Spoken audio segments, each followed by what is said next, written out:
Most of us believe that if you hold elections, you automatically get democracy. But is this true? History shows that elections do not always create democracies. They can even bring dictators to power. For 3,000 years, humans have been experimenting with democracy.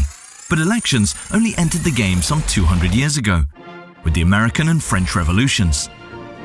So what was there before? The answer is surprising. Lottery, or sortition, to use the technical term. Of the 7,000 public functions in ancient Athens, only 100 were elected. All the rest were assigned by lot. Even if only 3 adult men could be drafted, the range of tasks given to them was impressive. The system was based on 3 principles. If you draft people by lot, you get everyday people in government. If you give them time and information, they find solutions that work. And if you do it often, more and more people get involved.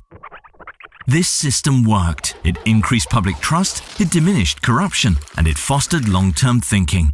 Elections were not introduced to make democracy possible, but to stop democracy.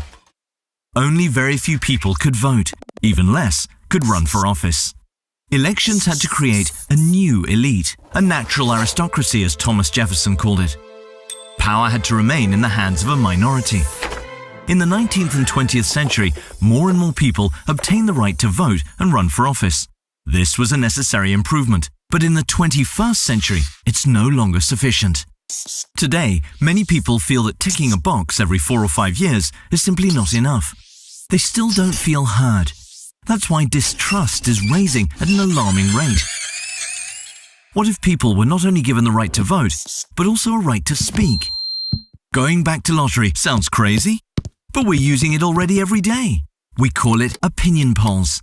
The only problem is, polls ask us what we think when we don't think. What if we had a chance to think and discuss with others first? And what if politicians listened then? We urgently need to democratize democracy.